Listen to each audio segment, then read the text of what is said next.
Hello दोस्तों, नमस्ते, प्रणाम। स्वागत करती हूँ अपने यूट्यूब चैनल में। आज हम आप लोग के बीच में एक विदेशिया नाच गीत लेकर आई हूँ। आशा करती हूँ आप लोग को अच्छा लगेगा। अच्छा लगा तो लाइक, सब्सक्राइब, शेयर और कमेंट करके ज़रूर बताना कि हमारा गाना आप लोगों को कैसा लगा। अरे गवना कराई पिया घरे बैठवन हो, घरे बैठवन।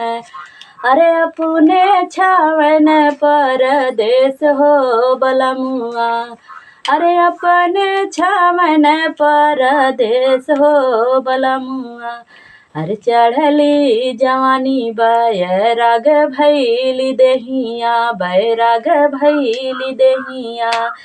हर के ही हरि है हमारा कलेस हो विदेशिया। हर के हरि है हमारो कलेस हो बलमुआ।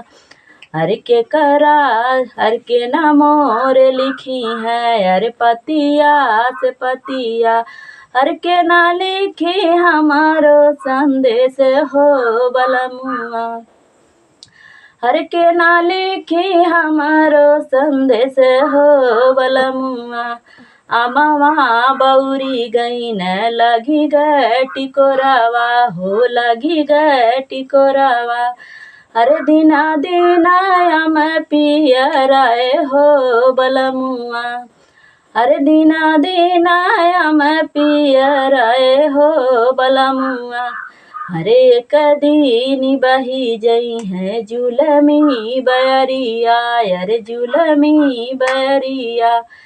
हरे डर पात जई है बहराई हो बलमुआ। अरे डर पात जई है बहराई हो बलमुआ।